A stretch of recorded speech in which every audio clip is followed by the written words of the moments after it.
What to say to an investor, or rather, how to break the ice with an investor.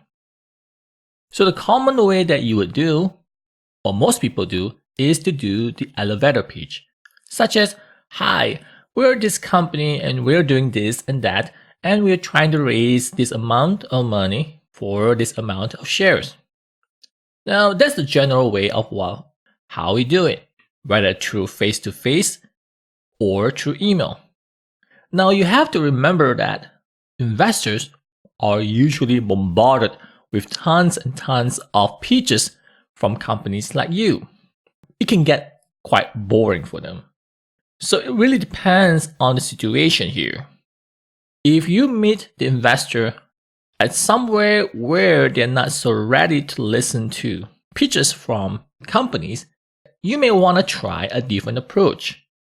The other approaches that worked for me are like, for example, asking for feedback. So instead of pitching to them, asking them for their feedback about your company. For example, once you have told them about your company, ask them things like, "Where do you think I should focus or improve in my business?" Get their opinion about your business, their feedback. Instead of just asking for money, listen to what they have to say about your company. And from there, you can follow through with them. This actually worked for me with some investors, especially when the investors are not seasonal angel investors. They may not want to be bombarded with so many pitches. If that's the case, this method would work the best. In fact, I tried this method with some investors and I actually got to build a good relationship with them. So in the end, they actually introduced me to some other potential investors. The other way is to ask for help or ask for advice. Say you're meeting this investor and he's known to be an expert in certain areas, for example, social media. You can actually ask for the advice around the area. For example, I'm having issues using social media to promote my product, say in the US.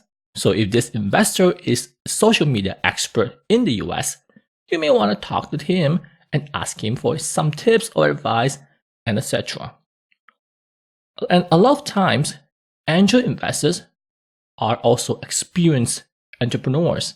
So they actually went through what you are going through. They can offer a lot of help in this way. This also worked for me for a few investors that I met.